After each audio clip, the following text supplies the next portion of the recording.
InfoWars, Space Force Secret Mission, and I really like some of the stuff that she reports on.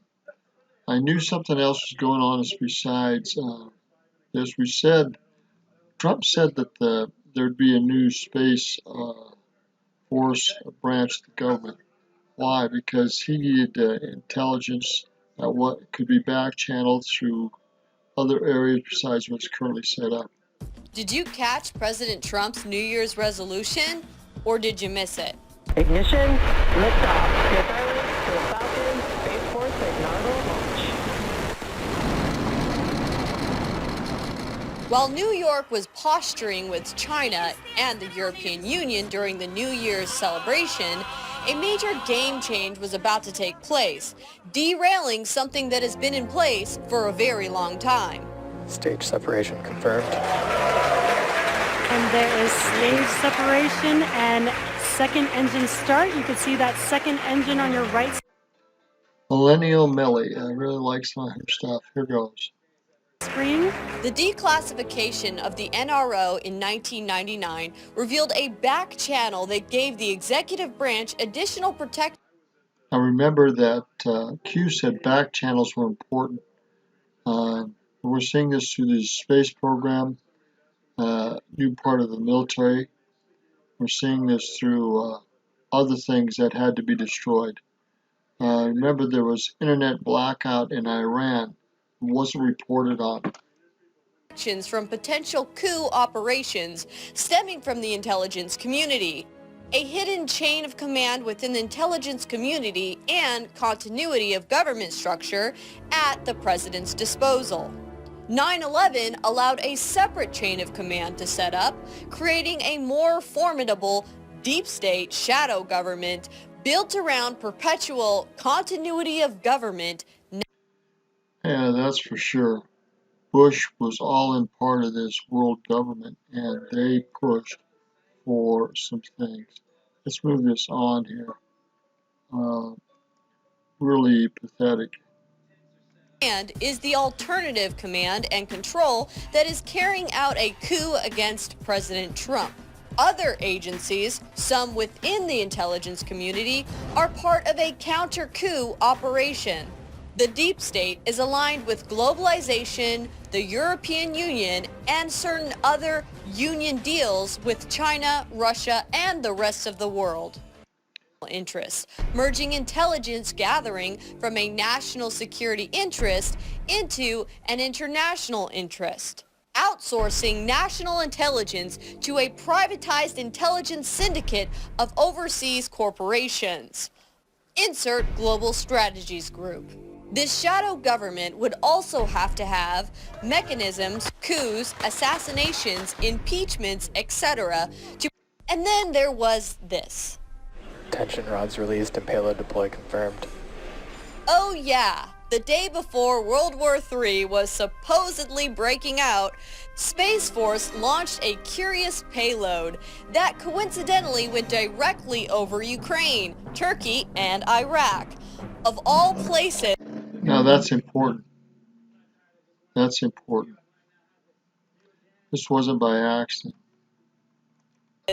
Just hours before the Iranian missile attack launched. For President Trump to get around the deep state coup operation, he had to create Space Force, a public face to a more OG back channel designed to protect the interests of the United States. An OG back channel.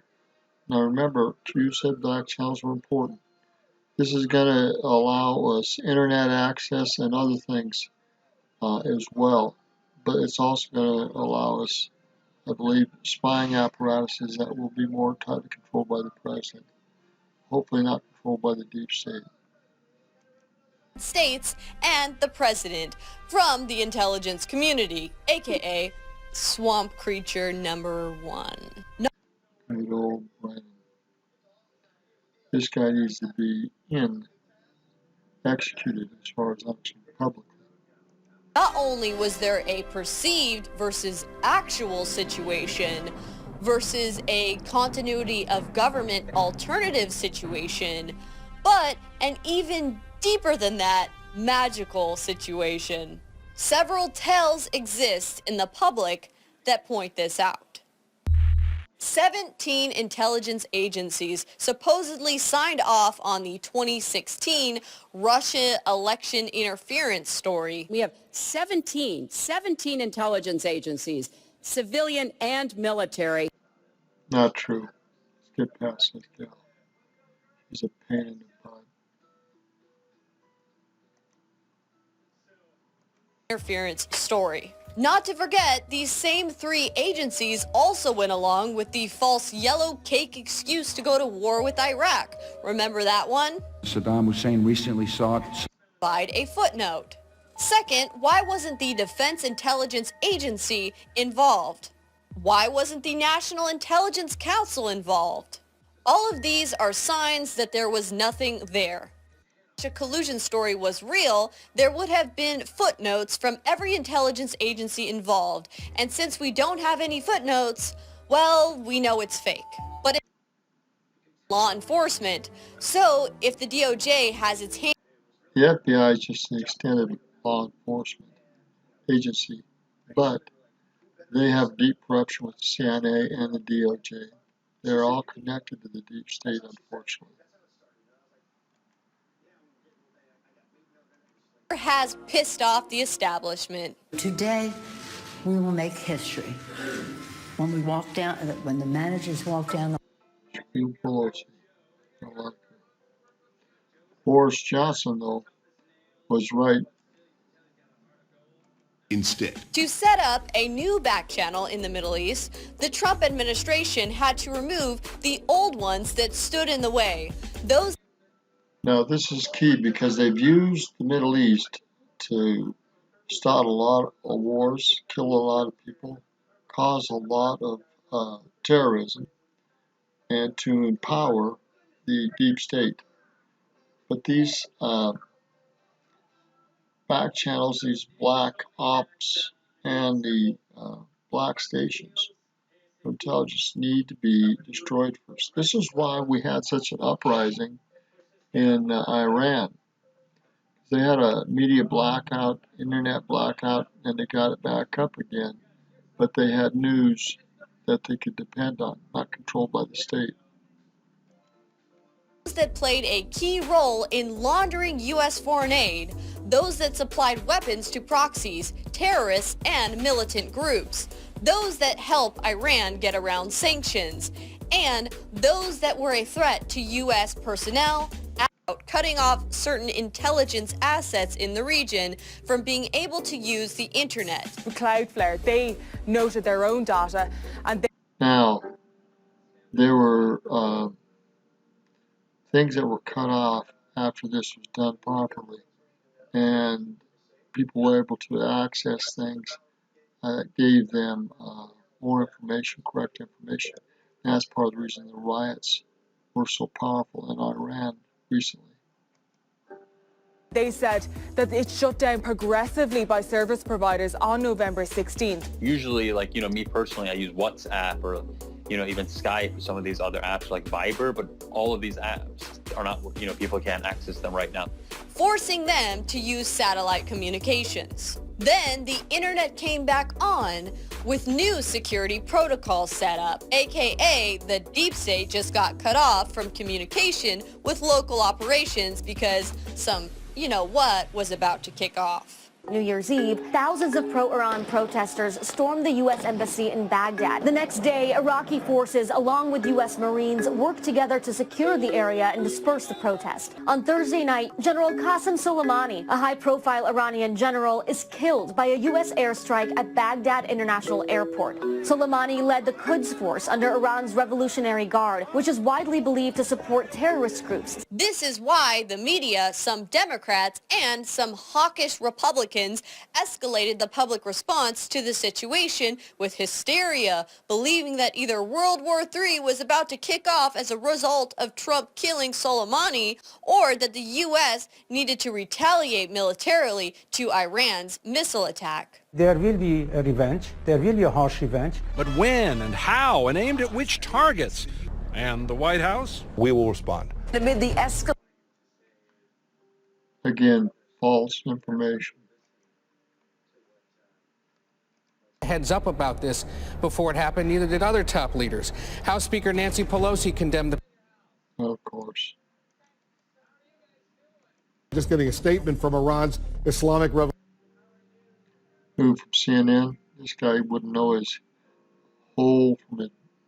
You know what. Banner on Iranian television. 30 U.S. soldiers have from the United States. That didn't detonate. We happened to be watching live time the flight tracker in the area, noting that at the same time as the alleged missile attack, there was also a lot of air traffic along the Iranian-Iraqi border. What the heck? How could World War III be breaking out, missiles flying everywhere, U.S. troops being deployed, people dying everywhere? Meanwhile, international flights are unimpeded? Come on. We're just getting a statement from Iran's Islamic Revolutionary. Real idiots. CNN sucks. Should not even exist. A missile. The American intelligence community is confident, a U.S. official confirms to ABC, that Iran turned on a radar aimed at the jetliner, which would guide anti-aircraft missiles from a mobile launcher. A U.S. satellite then captured the firing of 2 missiles at the 737, which was less than 5,000 feet off the ground. The warheads of those missiles would explode near the aircraft, blowing into bits of shrapnel that would pierce the aircraft in multiple locations. The evidence indicates that the plane was shot down by an Iranian surface-to-air missile. We were given a list of passengers aboard the aircraft. Our attention was drawn to several names of individuals who worked with a particular company, very similar to Global Strategies Group. Intetics, outsourcing operations during political instability, current business climate in Ukraine, and beyond. Wow, based on this company's online profile, they were the perfect people for managing the kind of crisis that was unfolding and the kind of continued crisis, one that would have gone expected had the situation gone the way the media said it was. Oh wait, the plane they were on happened to be shot down by the IRGC. So I guess we will never know why so many Canadian, Ukrainian, Iranian dissidents, private intelligence assets, field operators, and contractors were fleeing on a flight to the Ukraine so quickly after a failed attempt by someone at escalating a war between Iran and the United States. I don't know about you, but I don't think I'd be hopping onto an aircraft, going to Ukraine of all places, fleeing a war zone right after missiles were being launched. Just saying. Unless you knew if you stuck around, they were likely going to find out that you were behind something nefarious and you needed to get out of Dodge. Right? I mean, if staying was worse than trying to flee, then maybe you'd want to flee during a missile launch. Needless to say, when the smoke cleared, the Iranians wanted to de-escalate and declared their retaliation over. A straight-up white flag for all intent and purposes. DEFCON and other military command centers tweeted out to ignore the hysteria. Iran was no longer a threat, and we were at DEFCON level 5. It was as though the whole thing was a drill. And in a way, it was because it allowed us to see who the real fake news media was. This is wag the dog right in front of our faces, right? But it also served as cover while a new command and control system was set up. The way we found this out, we'll never tell anybody because it was magical and we're not going to compromise it. And the deep state shadow government was cut off. It's magical and we're not going to compromise it. Wasn't magical, it was set up. Good intelligence, good counterintelligence, and good play. From its biggest Middle East proxy, Iran. There's anger at the government on the streets in Tehran. Pockets of protest after Iran's military admitted it accidentally shot down a civilian plane. Remember, I'm listener supported, so please go to InfoWarsStore.com to support my work. Take advantage of some of the great deals and the great products we have available so you can both help take care of your own health and help us fight the info war. You can also go to Millie Weaver on Subscribestar to support me directly if you choose to. Thank you so much, and I can't wait to give you my next video. He's great. I like the reporting. All right, that's ended here. So much going on. So much going on. Which means that this SpaceX was part of the delivery and payload and satellite to get that information to knock out those other groups before this process was completed. Very great video. Thank you, InfoWars.